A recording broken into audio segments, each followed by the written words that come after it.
Okay. Die die goeie nuus is actually dat ons begin vanaand met die goed wat ons eintlik wou gedoen het, né?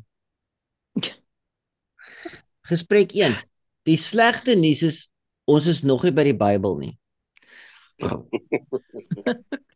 So ons begin eintlik nie. Ons moet nou net gou-gou nog een klein dingetjie in preparation doen. Net gesê ons begin. Ja, ons begin, maar ons begin nog nie met die boek Romeine nie. So ons maak nog nie die teks oop nie. Hello. Okay. Verstaan julle? Sorry, ek het vergeet ek is gaan mute, sorry. Jy is nie gemute nie. Ja, wel ja, ek het bedoel ek is nie gemute nie. Ja, jy is nie gemute nie. Ek okay, bye. Dit is amper soos as jy jou huis verf. Die preparation om die verfwerk te doen is meer werk as die verf. Dis nou presies wat ons besig mee is. Want die preparation om hier uit te kom wat ons wil doen is meer as die actual werk. So ons moet dit net gou-gou doen vanaand. Die lense waarmee ons lees. Ek moet net vir jou bekendstel dat aan die volgende feit, miskien weet jy dit nie. Elke slag as jy die Bybel oopmaak en jy lees gedeeltes, dan het woorde vir jou 'n sekere betekenis of iemand het jou al klaar so doctrinally gedrill dat jy al klaar op 'n sekere manier glo. Jy lees nie eintlik iets nie. Jy lees maar net klaar wat jy glo. Swaar. Iemand het klaar vir jou gesê hoe dit werk en jy weet dit werk so en nou lees jy dit en dan sien jy dit raak.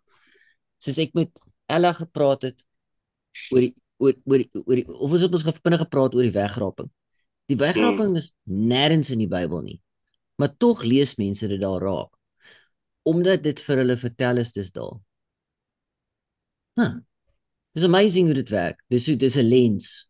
Jy sien iets deur 'n spesifieke lens, dis 'n bril wat jy op het. As jy die bril opsit, dan is alles effens geeler of blouer en dan sien jy al die geel mooi raak, maar jy sien nie die groen raak nie. Okay. Dis nou baie gesê. So ons gaan volgende week begin met die teks self. Okay, so ons gaan nou so 'n klein bietjie geskiedenislesie doen. En hopelik is die werk nie te veel vanaand nie sodat ons actually kan gesels. Ek gaan ook net uiters belangrik. Ek gaan nie al jou vrae kan oplos vanaand nie. Die honderde versies wat jy dink aan terwyl ons praat, ek gaan net nie alles vanaand kan oplos nie. Ek gaan jou antwoorde op of weier om jou te antwoord. Want daar's nog baie gedeeltes wat voorlê waar ons actually antwoordwerk gaan doen. So ek kan nie in een go alles vir jou verduidelik nie. Okay, nou, moet jy mooi luister. So 'n geskiedenislesie. Paulus is vir 'n groot gedeelte van die kerk se geskiedenis gelees deur die lens van die reformatie. Ek gaan dit verduidelik. Luther en Calvin het die katolieke stelsel as die van redding deur geloof en werke gesien en dit so teruggelees in die teks. So ek weet nie hoe baie julle weet van wat die katolieke geglo het nie, maar hulle het geglo in so 'n mengsel van jy word gered deur geloof, né? Presies soos almal glo. En dan ook jou werke.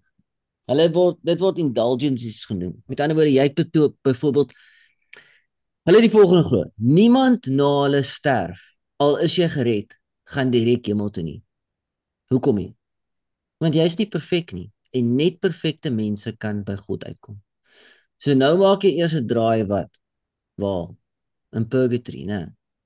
Waar jy aflegging doen van sekere goed in jou lewe. So jy het nooit opgehou om sekere of patrone in jou lewe af te lê nie en dit reg te kry nie, dan gaan jy 'n draai maak in purgatory. En dan kan mense actually hierdie kant van die diverge vir jou bid en geld gee sodat jou tyd in purgatory minder is. Dis een van die goedes wat die reformatie teengewerk het. En hulle het gesê die katolieke kerk verkondig redding deur geloof en werke. En wat hulle gesê het is, of Luther en Calvin, die lens is gebruik om Luther se groot vraag te antwoord. So Luther het 'n groot massive vraag gehad. En sy vraag was: hoe kan so sondige mense redding ontvang? Nou na die hemel toe gaan. Hoe kan ons as sondige mense by God uitkom? En hulle het die antwoord in die reformatie was die antwoord slegs deur geloof en nie deur werke of goeie werke nie. Dit weet julle almal, né? So Martin Luther het vir ons geleer dat mens word gered deur geloof en nie deur goeie werke nie. Nou die probleem hiermee is nie dat dit onwaar is nie. Luister gou baie mooi. Die probleem is nie dat ons nie deur geloof gered word nie.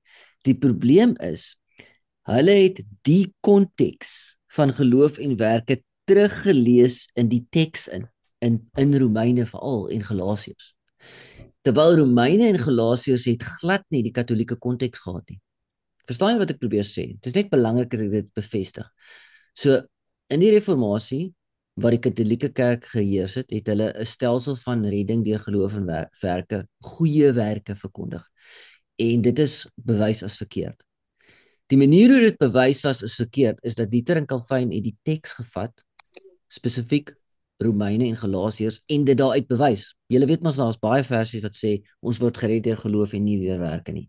En daai werke was se konteks is verander, Paulus se konteks is al verander en 'n 16de eeuse konteks is al ingesit. OK. Dit is belangrik dat jy min of meer dit verstaan. So in die 70-jarige het 'n ou met die naam E.P. Sanders het hy besluit hy gaan 'n huge studie oor Judaïsme doen in die tyd daar seker van Paulus en Jesus. So hy gaan 'n first century Judaïsme studie doen. Okay, toe het hy al die targums is die kommentare van die Jode op die Ou Testament. Hy het dit gaan lees en die Dead Sea Scrolls wat toe heeltemal opgegrawe is. En daai goed gee vir ons die konteks van wat Jode in Jesus en Paulus se tyd geglo het.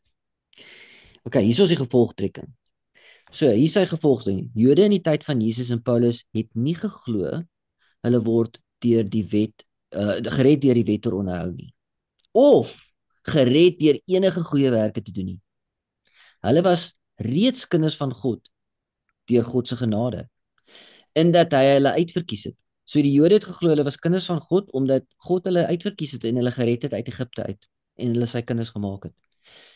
Dat die wet was gegee om daai verbondsverhouding wat hulle reeds met God het te onderhou. So hulle was reeds in 'n verhouding met God, nie gegrond op enigiets anders as sy genade nie. En die wet was gegee om daai verhouding wat hulle met God het te onderhou.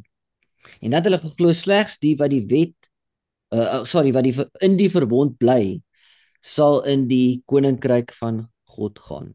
Slegs die wat in daai verbond bly. So hulle was reeds in 'n verbond met God, in 'n verhouding. Hulle was reeds gered deur genade. En dat die wet gegee was net om daai verhouding verhouding te onderhou. Julle kan my nou vra as jy nie verstaan wat dit beteken nie. Dit het 'n gevolg gehad dat daar 'n nuwe perspektief. Dit word nuwe perspektief, NPP genoem. Nuwe perspektief op Paulus ontwikkel. So na die 70 jare het teoloë gesê dit wat ons in die reformatie geleer het is reg, maar dis nie wat Paulus sê nie. So daar's 'n nuwe perspektief ontwikkel of 'n nuwe lens wat deur ons Paulus verstaan en daai nuwe lens of perspektief het redeneer dat Paulus en die Nuwe Testament nie met die 16de eeuse konteks gelees moet word nie, maar eerder in sy eie historiese konteks. En dit maak tog logies sin. Jy kan nie Paulus lees en verstaan deur wat Luther en die Katolieke Kerk gesê het nie. Want raai gou hoekom nie? Want hulle het nie bestaan toe Paulus daar was nie. Nou, maak dit sin? So as jy wil verstaan wat Paulus sê, dan moet jy hom verstaan in sy eie konteks, nie in ons konteks vandag nie. Verstaan julle dit? Ja. Dit maak sin. So jy kan nie, Maak sin. jy kan byvoorbeeld nie in Suid-Afrika het ons hierdie apartheidsprobleem gehad met 'n rasse en 'n kleurprobleem is. Jy kan tog nie daai probleem teruglees in die Ou Testament of in die Nuwe Testament nie. Nou, wat nie daai probleem gehad het nie. So ons kan nie die konsepte van goeie werke en geloof en redding deur geloof uit 'n 16de eeuse konteks vat en dit plak op Paulus nie. Ons moet kyk wat daai terme en idees beteken het in die tyd van Paulus. En dis presies wat hierdie ou gedoen het. Sanders. Nie net hy nie. Dit is deur daar's 'n magt om ouens wat dit. Hy is maar net die bekendste een. Okay. Nou kyk gou hierso. Ek net vir jou 'n vloei diagram gee, laat ek dit verduidelik. So hierso, kom ons begin hierso. Vir jare was daar 'n katolieke perspektief op redding. Ek gaan dit nou verduidelik nie. Dit bestaan vandag nog. En uit dit het die reformatie plaasgevind en hulle het 'n ander perspektief oor hoe redding werk. Of kom ons sê nie hoe redding werk nie, hoe ons Paulus lees. En daai word old perspective genoem. En dis wat meeste mense wat langer as 15 jaar gered is, al gehoor het 'n klomp keer. Nou, ek weet jou, meeste van julle is hierso. Nou, ek gaan kyk hoeveel van julle dink so. Toe het teoloog gegaan en hulle het besluit, okay, maar ons kan nie so voortgaan nie, want dit is mens werk nie so met konteks nie. Jy moet teruggaan na die oorspronklike konteks en toe het hulle daai konteks gevat en 'n nuwe perspektief, 'n nuwe lens. Jy hoef nie daai woord perspektief te verstaan. Dit is net 'n nuwe lens wat jy deurkyk. En toe daar as afgelope klomp jare nuwer lense of nuwe idees uit dit uitgeskiet en een van die idees wat ons nou baie mee gaan doen kry in die nabye toekoms is 'n perspektief. Dit word Paul within Judaism genoem. Met ander woorde, dit sê, weet jy wat, Paulus is eintlik 'n Jood. No kidding. En hy het eintlik soos 'n Jood gedink. Hy het nie gedink soos 'n Suid-Afrikaner of 'n Amerikaner of 'n Katoliek wat in die 16de eeu geleef het of 'n Fransman wat in die 16de eeu gedink het. Hy het gedink soos 'n Jood. En ons gaan Wat is jou daai perspektief? perspektief. Ja, Wat is jou perspektief? ekskuus. Watter een is die een wat jy glo of vat? Wat is jou perspektief? Ek is so dit hierso. Hoe is jy? Okay. So hierso. Baie van die van die heel beste Nuwe Testamentse experts vandag is net hierso. En ander is hierso. Ek het nou die dag op YouTube 'n ding geluister van Matthew Bates, hy is 'n bekende Nuwe Testament. Toe sê hy, dis verbasend dat daar nog actually enige iemand die ou perspektief nog aanhang, want dis history. Dit is ja, wel. Hy kan dit nou sê, so seker nou nie regverdig om dit te sê nie, want daar is nog mense en moderne scholars wat hierso hang, wat dit glo. Okay, anyway, kom ons kyk net eers wat dit is. Miskien gooi my met 'n tamatie of 'n ding. Okay, ek gaan nie alles probeer verduidelik nie. Ek gaan net highlights uitlig. Al wat ek jy moet doen is, jy moet net vir jouself vra, wat glo ek? Hoe dink ek as ek die Nuwe Testament lees? En dan moet jy kan my challenge byvoorbeeld. Ek het nou nie al die goed hier nie en ek kan nou nie alles dink nie. Ons gaan nog, maar ek wil hê jy moet dalk comment lewer oor van die goed. Okay, so ek gaan nou net rustig begin. Ek gaan net 'n onderskeid tref tussen die twee perspektiewe of lense. In die een geval sê hulle Paulus se teenstanders, dis die ou perspektief, is alles in swart en die nuwe is in groen. Paulus se teenstanders, dat die teenstanders gaan jy in Galasiërs ontmoet. Galasiërs primêr is sy teenstanders. Paulus se teenstanders het redding deur onderhouding van die wet verkondig, teenoor Paulus se redding uit geloof alleen. Dan het die ou perspektief het gesê, daar waar jy Jode sien wat teen Paulus optree of probleme vir Paulus veroorsaak, dis omdat hulle wou gehad het mense met die wet onderhou om gered te raak, terwyl Paulus het 'n nuwe ding vir ons geleer, ons word gered deur geloof. Die nuwe perspektief sê, Paulus se teenstanders het nie redding deur onderhoud van die wet verkondig nie, maar wou hê dat heidene, dis nou soos ek en jy, wat tot geloof in Jesus kom, ook die wet moet onderhou, spesifiek in Galasiërs, moet besny word, so hulle deel van die verbond of die verhouding van God kan bly. So dis nie vir redding nie. Paulus se teenstanders wou hê dat heidene, mense wat nie onder die wet was nie, ook die wet moet onderhou sodat hulle in God se verbond kan bly. Nie vir redding nie. Tweede ding. Ou perspektief. Die wet verwag perfect obedience. Die wet het verwag dat jy 100% obedient moet wees om 'n kind van God te word of om 'n kind van God te bly. So jy moet 100% obedient wees. Niemand kan dit bereik nie. Met ander woorde, niemand kan 100% obedient wees nie. En dis is alle mense onder die vloek van die wet en benodig verlossing van God self. So dis nou tipies Martin Luther hierdie. Hy het gesê die probleem met die wet is, die wet verwag dat jy 100% gehoorsaam. En omdat jy nie kan nie, né, is dit klaar tickets met jou. So dan moet ons die wet heeltemal uitskuif om gered te raak. Want almal wat die wet probeer onderhou is onder 'n vloek. Nou daar's baie versies wat dit support of idees support, maar dis die ou perspektief. Die nuwe perspektief sê die wet het nie perfect obedience verwag om 'n kind van God te word of te bly nie. Die Israeliete in die wildernis is reeds kinders van God voor hulle die wet ontvang het. Dink nou mooi daaraan. Daai Israeliete was reeds kinders van God Hulle is reeds bevry uit Israel, uit Egipte voor hulle die wet ontvang het.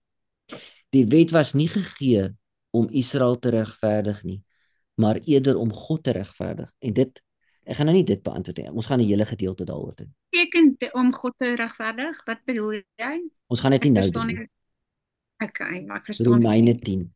Ons gaan nog 'n hele ding daaroor doen. Okay, oor Romeine 10. Miskien kom ons albei uit as ons nou niks anders het vanaand nie. Ja. Okay, okay, ek net gou hierdie lees. Laat jy net gou dink daaroor die vorige punt. Dink net gou oor die vorige punt. Law keeping in this context is not a matter of scoring 100% on an ethics test. It's not even a matter of scoring 51%. It simply doesn't work that way. Conformity to the law was a matter of relationship, not something mechanical. Verstaan julle dit? God het die wet gegee, nie as 50 goedjies wat jy moet aftik wat jy doen nie. Maar die wet was gegee om 'n verhouding te probeer establish. The law called for a life of faith. Habakuk 2 vers 4. A life of full-orbed loyalty to the lawgiver. If one sinned, one did not automatically become a lawbreaker, except in a highly technical sense. Met ander woorde, verstaan julle dit? As jy 'n sonde gedoen het, dan was jy tegnies 'n lawbreaker. In 'n tegniese sin was jy 'n lawbreaker. Maar dit beteken nie dat jy was skielik uit die verbond uit nie. Nie eers onder die wet nie. So jy was in 'n technical sense was jy 'n lawbreaker, maar jy was nie net uitgewerp nie. After all, the Torah or law made provision for sin. Met ander woorde, as jy iets verkeerd gedoen het, dan was daar vir jou 'n manier om vergifnis te kry, selfs onder die wet. Law keeping include rituals for law breaking. Met ander woorde, die hele wet het vir jou 'n manier gegee om vergifnis te kry. If one repented, one maintained his status as covenant keeper. Only apostasy itself constituted to covenant breaking. All other sins could be dealt with within the confines of the relationship. Met ander woorde, jy kon, as jy onder die Israeliete wat onder die wet was, nou, kos gebruik hy term onder die wet. As hulle enigiets verkeerd gedoen het, was hulle outomaties uit 'n verhouding met God nie.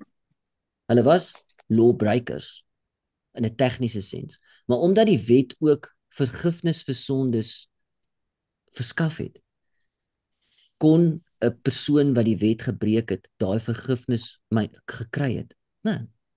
En dan was hy gereed as iemand wat nog steeds in die verbond is. Okay. Only apostasy itself constituted a covenant breaking. All other sins could be dealt with within the confines of the covenant relationship. Nou dit verduidelik, this explains Jesus' action with a woman caught in adultery. Ek wonder of wie van julle het al ooit hier aan gedink. Die wet is uiters duidelik dat as jy egbreek pleeg, wat moet gebeur?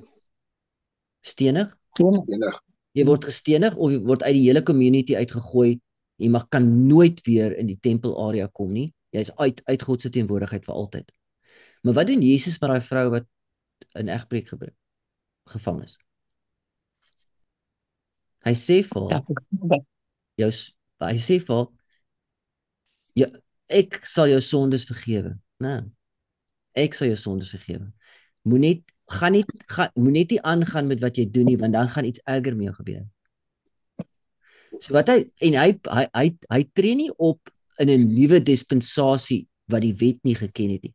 Hy tree presies op soos die wet vir hom ruimte gegee het. Nee. Want die wet het vir almal ruimte gegee vir vergifnis van sondes as daar repentance is. Obviously as daar nie repentance is nie, is daar nie vergifnis van sondes nie. En dan is jy uitgekast. So dit verduidelik ook. So David, despite his flagrant sin, was regarded as having kept the law in 1 Konings 15:5. Almal weet Dawid het ook egbreek gepleeg en moord. Maar hy het repent. Ja. En hy was gesien as iemand wat die wet onderhou het. En dit verduidelik ook hoe Elizabeth en Zacharias they were not sinless people, they were normal people, but they were called blameless and righteous before God. Ja. Okay. Asof jy verder as dit. Paulus het ook gesê sy conscience is clear. So die wet Dis belangrik. Die wet was nie gegee sodat enigiemand wat dit 100% gehoorsaam nou skielik gered word of 'n kind van God is nie. Die wet was gegee daarmee verbondsverhouding te onderhou. Right, volgende een. Nou raak dit meer belangrik. Die ou perspektief. Nou moet jy mooi luister. Die evangelie is die goeie nuus hoe ek gered kan word en my sondes vergewe kan word en so die oordeel van God kan vryspring. Dit is goeie nuus omdat dit niks is wat ek kan doen nie, nie werke nie. Dis niks werke wat ek kan doen. En slegs my geloof of vertroue in die werk wat Christus in my plek gedoen het of kan doen. This is wrong. Nou, dit is nie werk. Dis die ou perspektief. Hierdie is spesifiek verkeerd. Nuwe perspektief. Die evangelie is nie die goeie nuus hoe ek nou gered kan word deur geloof nie. Redding deur geloof is ou nuus vir Jode gewees. So ook sondevergifnis. Die evangelie is die goeie nuus dat God die beloftes wat hy deur die eeue gemaak het, nou in vervulling gebring het deurdat Jesus uit die dood uit opgestaan het en die posisie van heerser oor die heelal geplaas is. Ek wil net hierso vashak. Jy moet nou as ek hierdie stukkie gelees het, moet jy nou dink, wat het ons geleer tot en met nou? Wat is die groot prentjie, die storie? Die groot prentjie is die mensdom en al die nasies is onder magte en kragte geplaas deur God. Maar God het wat? Eerste persoon Abraham en toe 'n volk Israel gekies om wat te doen? Enigiemand? Kom Ella. Om wat te wees? Gebruik geraai woord. Kom, julle is stadig om te leer. Hy uitverkorenes. Ja. Hy sê ja. Ja, om vir sy verteenwoordiger te wees. Ja, okay. Op aarde. Om sy, kom ons gebruik klomp woorde daarvoor. Sy verteenwoordiger, sy beeld te wees, sy image te wees. Soos wat Adam veronderstel was om sy image te wees. Sy beeld, sy image, sy verteenwoordiger te wees om die nasies wat uit hulle bondage en uit hulle enslavement te red. Nou, maar Israel, ons het nou geleer, Israel het nie dit gemaak nie en hulle het self in bondage gegaan. Die evangelie, die woord evangelie kom uit Jesaja uit, waar hy sê, hoe lieflik is die voete van die wat die evangelie verkondig, né? En die evangelie in Jesaja was wat? Moenie treur nie, kyk op, jou koning kom, né? So die evangelie is die goeie nuus, nie dat 'n individu gered word nie. Die fokus is nie op die individu nie. Die fokus is dat God 'n belofte gemaak het baie jare terug. Actually, God het 'n plan gehad baie jare terug. Hoe kom jy kan sê God het 'n plan van die begin af gehad. En die evangelie is die goeie nuus dat daai plan nou in werking getree of het in vervulling gekom. Plan? Wat was sy plan? Dis 'n baie goeie vraag. Sy plan was om die mensdom te vat en om te verheerlik as 'n hemelse wese.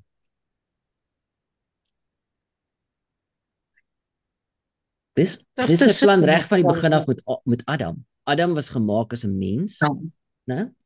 En Adam het 'n boom gehad in die tuin van Eden, wat as jy daai boom eet, is die boom van die lewe. Hy is ons verstel om daarvan te eet, né? Sodat sy verganklikheid kan opgedwel word of opgeneem word sodat hy in ewigheid kan lewe. Dis hoekom die opstanding uit die doodheid so 'n big deal is en die evangelie niks is as daar nie opstanding is nie. Want die evangelie kom in sy finaliteit in vervulling in jou lewe wanneer jy uit die doodheid opstaan en 'n nuwe lewe ingaan. So, okay, dis 'n big picture daai wat ek nou gesê het. Okay, maar kom ons stiek net by 'n klein bietjie minder. So die evangelie is die goeie nuus, né? Dat die beloftes wat God gemaak het deur die profete, né, vir Israel en vir die nasies, nou in vervulling gebring is deurdat Jesus uit die dood uit opgestaan het. Né? En hy is heerser oor die heelal geplaas.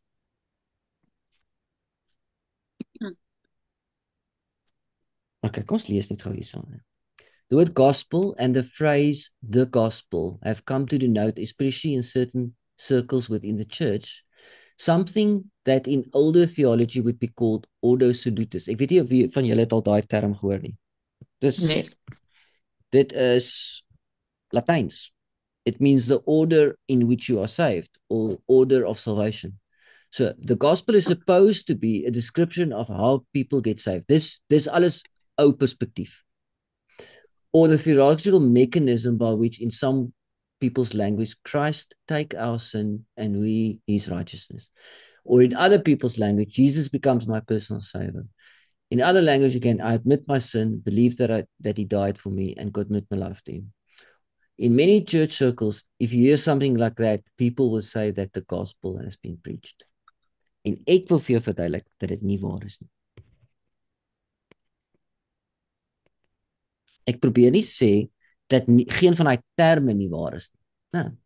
Ek probeer sê dat Jesus nie my personal savior of is nie. Jesus is my persoonlike redder. Maar wat ek probeer vir jou sê is, dis nie die evangelie nie. Dit kan waar wees, maar dis nie die evangelie nie. Nee. So, kom ek vra jou so, hoe gaan jy weet, of kom ons vra net vir jou, hoe gaan jy dink, of redeneer, of ek nou besig is om 'n stokkie voor jou oë te draai, of jou hoe judge jy wanneer iets reg is, of wanneer iets verkeerd is? As jy nou hier aan dink, hoe gaan jy dit ontleed? Wat gaan jy doen? Mens gebruik die woord en daai eerste paragraaf, daai goed is nie alles in die woord nie. So gesit nie. Okay, dis goed. Daar word nêrens gesê jy moet dit in daai orde doen nie. Ja, jy's reg. Okay, die ander ding is, wat my nogal uitgebou het, en ek sit hier op 'n crash course, maar ek wil vir jou sê, dit het my meer as 3 of 4 jaar gevat om hierdie goeders uit te solve in my kop. Ek het net nie geval daarvoor nie. Maar iemand het een ding gesê wat my regtig uitgebou het. Hy het die volgende gesê: vat die evangelie, of wat jy dink die evangelie is, skryf dit op 'n papiertjie neer. Kom ons sê jy doen dit op 3 of 4 sinne. Kom ons sê jy doen dit soos hulle. Hierso. Ja, dis jou evangelie. Jesus, ek is sondig, ek het redding nodig. Jesus het gesterf vir my sondes, as ek hom aanvaar as my redding, dan word ek gered en dit. Dis jou evangelie. Dan vra hy vir my: van die boeke in die Bybel wat hulle self die evangelie noem, Matteus, Markus, Lukas en Johannes. Dis die boeke wat genoem word die evangelie. Is ek reg, nou? Ja. As jy vir iemand sê, hoe gaan ek leer wat die evangelie is? Dan sê ek, weet wat, daar's 4 boeke wat hulle self die evangelie noem. Gaan lees hulle. Nou. En dan vra jy jouself, daai 2 of 3 sinne wat jy nou neergeskryf het, waar kry jy dit daar? Waar kry jy dit daar? Waar kry jy jou evangelie daar? Sien jy dit? In Matteus, Markus, Lukas of Johannes? En die antwoord is, hierdie boonsteen sien jy nie daar nie. Dit is nie daar nie. Want Ja, dis nie die ek evangelie. Ek wil net iets sê, so ek het altyd as hulle gesê het, jy moet dit op hierdie orde doen, jy moet admit your sin, then you must say believe, en dan is jy nou 'n Christian, dan is ek soos, maar ek vind nie dit, daai steps, is nie daar nie. Dit is In nie die daar. boek. It's nowhere, I cannot find that stuff. Ja, Maar het word aanhoudend oor en oor en oor en oor ja. gesê. So, as iemand vir my kan sê, wanneer het Petrus 'n Christen geword? Want hy voel nog vir my bitter ongered tot hier in die einde. Nee. Nee, hy het, waar was hy? Verstaan jy? Huh? So, ek stem saam met jou, Ella, en die ding is, ek probeer nie sê dat Jesus nie my redder is, of dat ek hoef nie my sonde te admit nie. I must admit my sin. Nee, en ek moet glo hy het vir my gesterf, en ek moet my lewe aan hom commit. Dis alles waar. Onthou dit laat jy dink aan die sinner's prayer. Hulle gee vir jou 'n sinner's prayer. Waar is die sinner's prayer in die Bybel? Waar? Nee, Jesus, Sien daar. Nee, dit is nie Here daar nie. Die sinner's prayer is ontwikkel uit hierdie goed wat gedink is die evangelie is. Ja. Ja. Die sinner's prayer bestaan nie. Dit is actually iets wat mens moet skrap, so gou as moontlik. Absoluut. Okay, so wat ek wou gesê het is, vat die groot prentjie en kyk of jou idees in die groot prentjie pas. Want as jou idees nie in die groot prentjie pas nie, dan is dit nie reg nie, dan pas dit nie. Dis soos jy 'n puzzelstuk uithaal. Want ons het gepraat van die puzzle reg in die begin. Ek haal 'n puzzle uit en ek kan sien, wow, okay, dis die bumper van 'n motor. Maar as ek na my box puzzles kyk, dan is dit nie 'n natuurpuzzle met geen karre in nie. So die puzzelstukkie pas nie in daai puzzle nie. Verstaan jy wat ek probeer sê? Ja. Okay. Okay, that is why in the great sweeping argument of the letter to Romans, Paul's exposition of God's faithfulness to his covenant, baie belangrik. In a technical angle, his righteousness is explained in terms of the fulfillment of the promises to Abraham, and then explored in terms of the undoing of Adam's sin, and ultimately the liberation of the whole creation. Dis die framework vir die evangelie. In Romeine is Paulus eers besig om 'n eksposisie te gee aan hoe God getrou is aan die beloftes wat hy gemaak het. Reg begin. Gaan lees die eerste 5 versies in Romeine, gaan jy agterkom. Dit het niks met dit te doen nie, niks. Dit het te doen met God se getrouheid aan sy beloftes. Reg in die begin. So en ja, die sondeval. Dit die hele creation is die sondeval wanneer ander magte dan oorneem. Is dit wanneer ja, ek wil nie nou daaroor ek wil nie nou daaroor praat nie. Okay. Ekskuus. Okay. So die tegniese term vir the faithfulness of God, né? Gaan jy ons leer is the righteousness of God. Die justness van God. Hoe God reg operate. Dit is sy faithfulness aan die beloftes. So hierdie term, the faithfulness of God to his covenant, is die getrouheid wat God het aan sy beloftes wat hy gemaak het. Daai belangrike ding, stuk in Esegiel wat ons gelees het, wat God gesê het, raai gou wat Israel, nie vir julle naamsyk, maar vir my eie naamsyk sal ek die volgende doen. Ek sal jou red. Ek sal jou uit ballingskap bring. Ek sal 'n nuwe hart vir jou gee, vir my naams onthaalwe. So God gaan homself getrou bewys aan sy verbond. En dis die evangelie. Hoe hy dit doen. Okay, en dit word verduidelik in terms of the fulfillment of the promises to Abraham. Reg met ander woorde belofte reg aan die begin. And then explored in terms of the undoing of Adam's sin and ultimately the liberation of the whole creation. Dis die finale deel. Hier kom ons in Romeine 8, finale deel van die liberation of the whole creation. Nou. Ja. Okay, great. Nog enetjie? Die ou perspektief, ons word deur geloof, ons vertroue te plaas in dit wat Christus namens ons gedoen het, regverdig verklaar en staan regverdig vir God deur Christus se geregtigheid te ontvang. Christus neem ons plek in deur ons sondes op hom te neem en gee sy geregtigheid aan ons in 'n transaksie wat ons the great exchange noem. Dit is 'n verduideliking van Reformed theology. Dis nie volgens my okay, anyway. Ek weet Pierre is nou ongelukkig hier vanaand nie, maar Pierre het 'n probleem hier. Ek weet hy luister die video. Okay, anyway, ek gaan nie nou hier op comment nie want dis nie regverdig om nou te comment op nie, want ons baie versies wat nogal in hierdie rigting druk. So en 'n nuwe perspektief sê ons word deur geloof, pistes, ons het dit bespreek. Regverdig verklaar, forensies, met ander woorde dis 'n hof saak, maar ontvang nie God se geregtigheid nie, maar sy gees, soos beloof deur die profete. Die vereniging met God en sy gees maak ons regverdig soos ons gehoorsaamheid saam met hom wandel. Okay. Daar's 'n verskil. Dit maak sens. Laaste ene, ek dink is die laaste ene. Ja. Omdat ons Christus se geregtigheid ontvang het, dis nou ou perspektief. Omdat ons Christus se geregtigheid ontvang het, is ons regverdig verklaar en sal ons regverdig bly. Sou ons aanhou glo in die werk wat hy aan die kruis gedoen het. Met ander woorde, 'n gereformeerde idee van regverdig bly is, jy moet net aanhou glo wat hy vir jou gedoen het, dan bly jy regverdig. Op die oordeelsdag word almal wat sy geregtigheid ontvang het, vrygespreek. Nuwe perspektief. Omdat ons deur geloof deel van sy kinders geword het en sy gees ontvang het, sal hy aanhou geregtigheid in ons werk, sodat ons just of geregtig word Slegs die wat leef as regverdig is, sal op die oorste dag vrygespreek word. Nie die wat aanhou glo in sy werk nie, die wat reg leef. Daar's 'n huge verskil in die volgende gedeelte tussen hierdie twee perspektiewe en dis oor final judgment. Hierso is waar die pop op die fans draai.